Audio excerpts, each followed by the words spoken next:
in the event that the fight does not get made because of a, rematch clause, what's the backup plan for Ryan Garcia? Well, the sides are confident that they're going to resolve this issue, but Golden Boy is doing their due diligence, and I'm told that they have reached out to Regis Prograis' team to see if he'd be available to fight on April 15th against Ryan Garcia if the deal falls through. No negotiations at all, but Regis Prograis, excellent fighter, champion at 140 pounds, which is where Ryan Garcia's had his last two fights. And Regis Prograis said, of course, that he is available and he is interested. So that's on standby just in case this does fall through. Now, all of you just heard what Mike Coppinger said. Mike Coppinger is an ESPN sports journalist and reporter. And y'all just heard what he said. He said Golden Boy Promotions is doing their due diligence. And I've been told that they reached out to Regis Prograis to fight Ryan Garcia in case the fight between Ryan Garcia and Tank Davis falls through and don't happen. Now, let's look at what Oscar De La Hoya said 2 days before Mike Coppinger said that. On February the 10th, Mike Coppinger said that, right? But 2 days prior, on February the 8th, this is what De La Hoya said in the tweet that he posted on Twitter. Contrary to rumors and reports, Golden Boy Boxing is 100% trying to finalize the Tank Garcia. Although Regis Prograis' fight with Ryan is very intriguing, we are focused on taking the Tank Garcia fight to the finish line. Now, pay attention now, ladies and gentlemen, members of the jury, members of the Roll the Tape film crew. You have Mike Coppinger, who speaks openly and publicly on details that he received directly from Oscar De La Hoya and Golden Boy Promotions regarding the fight between Ryan Garcia and Regis Prograis, just in case the fight doesn't materialize between Tank Davis and Ryan Garcia, right? He heard those words directly from them. Mike Coppinger did. But a few days prior to that video being published, De La Hoya basically, in essence, is saying it would be an intriguing fight between Tank Davis and Regis Prograis. But here at Golden Boy Promotions, we're just at the finish line to make the biggest fight in Tank Davis's career and the biggest fight in Ryan Garcia's career. Now, you know that's a problem because you got Oscar De La Hoya, again, not just reaching out to journalists and reporters to do damage control, but also himself being an executive, the CEO of his own promotional company, using Instagram and Twitter to basically produce his own narrative. And the narratives keep contradicting themselves.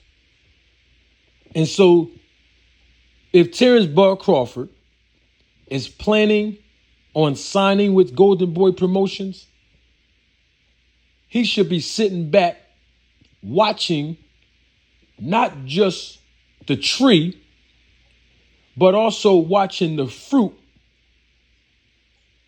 that the tree bears. In other words, is we are not just known by the type of tree we are, but we're also known by the fruit that our tree bears. What type of fruit are you producing from your tree?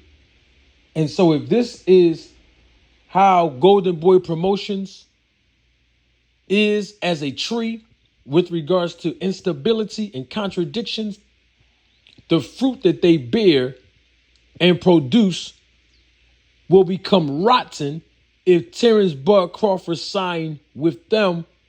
Why do I say rotten? Because Terence Bud Crawford, just like Ryan Garcia, will be robbed of the opportunity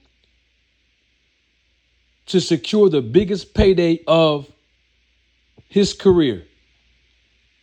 Just like Ryan Garcia is about to lose out on the biggest payday of his career with fighting Tank Davis, Terence Bud Crawford will miss out on the biggest payday of his career by fighting Errol Spence, because we see Golden Boy and Oscar De La Hoya, or Golden Boy Promotions and Oscar De La Hoya, the things that is being done in this negotiations is a clear indicator of what is to come in the career of Terence Bud Crawford. In other words, he will not fight Errol Spence Jr. if he signs with Oscar De La Hoya's Golden Boy Promotions. It's very clear to us. I've already proved to you all before that Golden Boy Promotions and De La Hoya and Bernard Hopkins and the executives over there, they don't like Al Heyman. They have a problem with Al Heyman. They lost a lawsuit against Al Heyman a few years ago. And so here it is. They have an opportunity to sit right in front of Al Heyman and make the biggest fight in their stablemate, in their client, Ryan Garcia's career, and they're dropping the ball.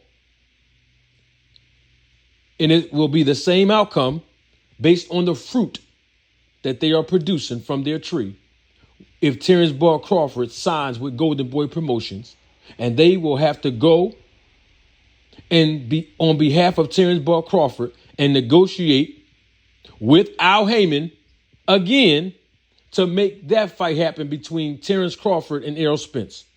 So I say all that to say this. Terence Bud Crawford should use all of the things that's happening between this negotiation between Ryan Garcia, Golden Boy Promotions stablemate and client, and Tank Davis, who is a business partner of Al Heyman, and how this is falling through right before our eyes, and how Golden Boy Promotions CEO Oscar De La Hoya is going through the media, social media, national media, to produce a narrative that contradicts their own creed of making the big fights happen. This should be a lesson that Terence Bud Crawford should be sitting back watching and learning from, and basically declining any offer that Golden Boy Promotions has already put on the table for him to sign with them. If he wants to fight Errol Spence, if he wants to enjoy the biggest paydays of his career, and if he want to fight big fights in general to secure his Hall of Fame legacy. Now, if Terence Bud Crawford don't want to do any of those three things, then of course, it's very fitting and convenient for him to sign with Golden Boy Promotions. But based on Terence Bud Crawford's own words, he's ready to spin the block. So if he's ready to truly spin the block, signing with Golden Boy Promotions will not be his best option.